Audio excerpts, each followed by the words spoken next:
i7 ગુજરાતનો અવાજ।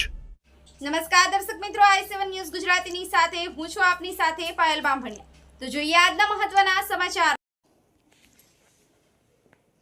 દાહોદ જિલ્લામાં ઝાલોદ તાલુકાના શાયણ પીએચસી ખાતે મોબાઈલ ટીબી એક્સરે વાન દ્વારા 181 દર્દીઓની કરાઈ તપાસ।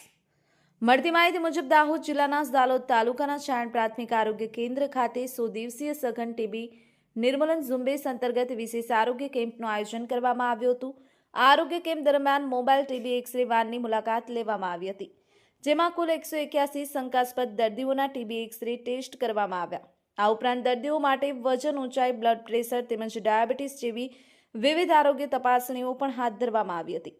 કાર્યક્રમની સફળતા માટે આરોગ્ય વિભાગની વિવિધ ટીમો, medical officer, taluka TB supervisor, PHC supervisor, community health officer, CHO, multipurpose health worker, MPHW, female health worker, FHW, ASHA facilitator તથા આશા બહેનોએ સક્રિય સહયોગ આપ્યો હતો। આ પ્રકારના આરોગ્ય કાર્યક્રમો દ્વારા ગ્રામ્ય વિસ્તારોમાં ટીબી જેવી ગંભીર બીમારીની વહેલી તકે ઓળખ અને નિર્મૂલન દિશામાં મહત્વપૂર્ણ પગલાં લેવામાં આવી રહ્યા છે, જે ટીબી મુક્ત ભારતના લક્ષ્ય તરફ દ્રઢ પગલું સાબિત થશે। બ્યુરો ચીફ કાળુભાઈ ડામોર સાથે cameraman sensing Bariya, i7 news Gujarati, Dahod.